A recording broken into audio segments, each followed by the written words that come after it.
এই ধরনের একটি ভিডিও এর আগেও আমি আপনাদের সামনে তুলে ধরেছিলাম এবং সেই ভিডিওটি প্রচুর মানুষের আমি সমর্থন পেয়েছিলাম।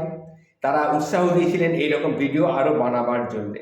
তাই আমি আপনাদের সামনে আবার আজকে উপস্থিত হয়েছি আরও একটি সেই ধরনের ভিডিও নিয়ে। এটা শুনলে আপনারা বুঝবেন এটা আপনাদের একটা শিক্ষণীয় বিষয়। বিষয়টা কি? প্রত্যেককে মনে রাখতে হবে যে শিক্ষা আপনার সন্তানের জন্য, শিক্ষার জন্যে আপনার সন্তান নয়। আরেকবার মাথার মধ্যে ব্যাপারটা বসিয়ে নিন, কি বলছি আমি। শিক্ষা আপনার সন্তানের জন্য, শিক্ষার জন্যে কিন্তু আপনার সন্তান নয়।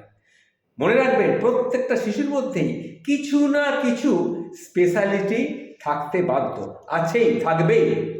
এইটা আমি একটি গল্পের মাধ্যমে আপনাদের সামনে তুলে ধরার চেষ্টা করছি। গল্পটা শুনুন, তাহলে বুঝবেন যে প্রত্যেকটা শিশুর মধ্যেই কিছু কিছু স্পেশালিটি আছে কি নেই।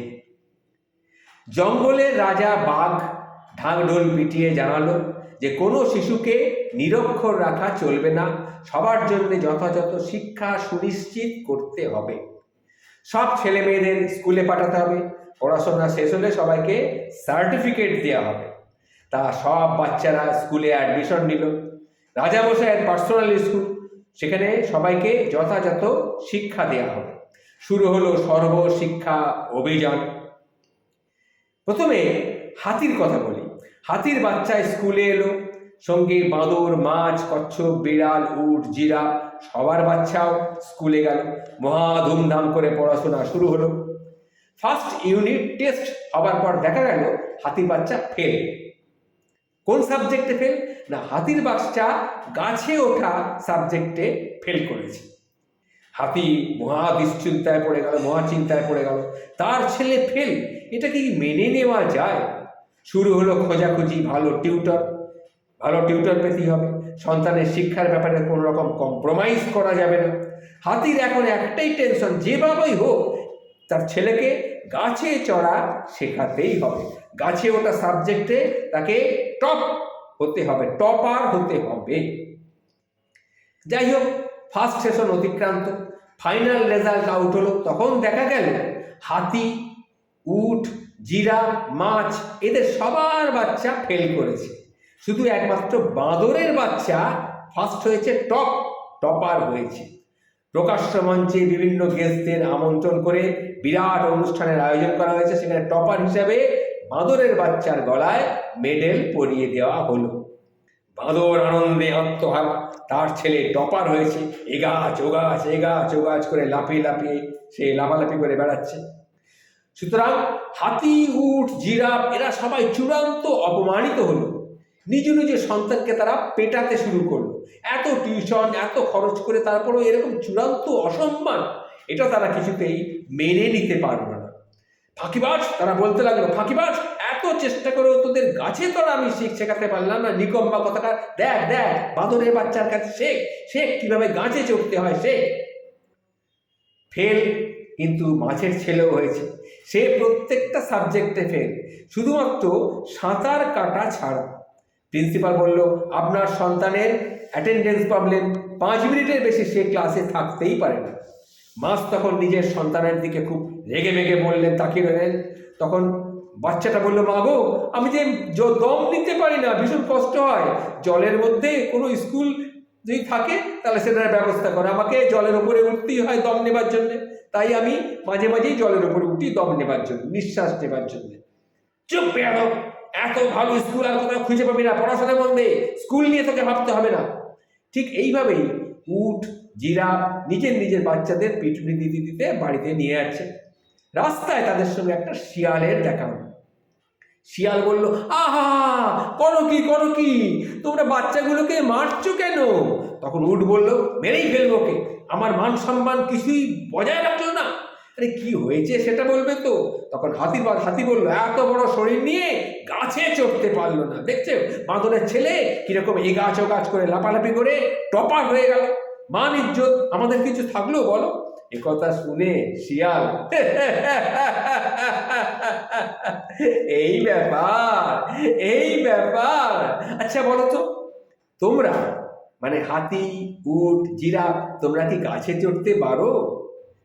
তখন জিরাফ বলল, আমরা কি করে গাছে চড়বো? আমরা কি গাছে চড়া শিখেছি? আমরা তো নিরক্ষর। তখন তো এসব স্কুল টুল ছিল না, থাকলে আমরা নিশ্চয়ই শিখতাম, অবশ্যই গাছে চড়তে পারতাম। তখন শিয়াল বলল, তোমাদের গাছে চড়ার কি প্রয়োজন সেটাই তো আমি বুঝতে পারছি না। শোনো হাতি, তুমি তোমার নিজের ওই যে বিশালাকার সুঁড়টা রয়েছে, ওই সুঁড় দিয়ে গাছের গোড়াটাকে ভালো করে জড়িয়ে নাও, নিয়ে গাছটাকে একটা টান মারো, দেখবে গাছটা ফল শুদ্ধ পাতা শুদ্ধ উপড়ে চলে আসবে।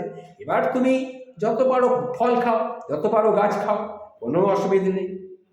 উটকে বলল, কি ভাই, তোমার তো ঘাটটা খুব উঁচু রয়েছে, ঘাটটা একটু ওপর দিকে বাড়িয়ে তোলো না, তুড়িয়ে দিয়ে গাছের ওপর থেকে যে ভালো ভালো কচি কচি পাতা ফল রয়েছে সেগুলো পেড়ে খাও না, কে তোমাকে বারণ করেছে?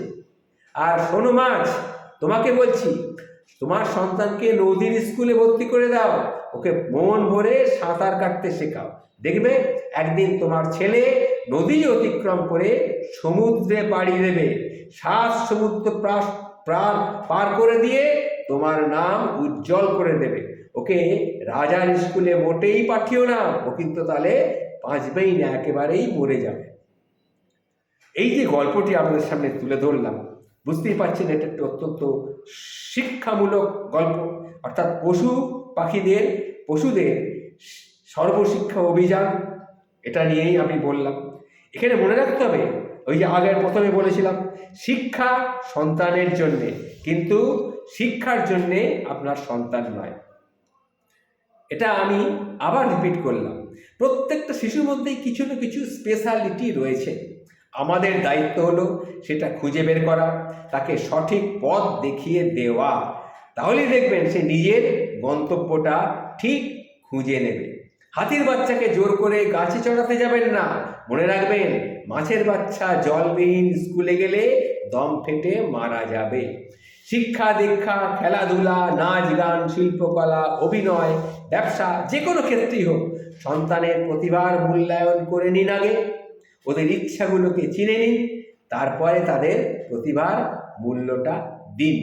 এটাই আপনার দায়িত্ব।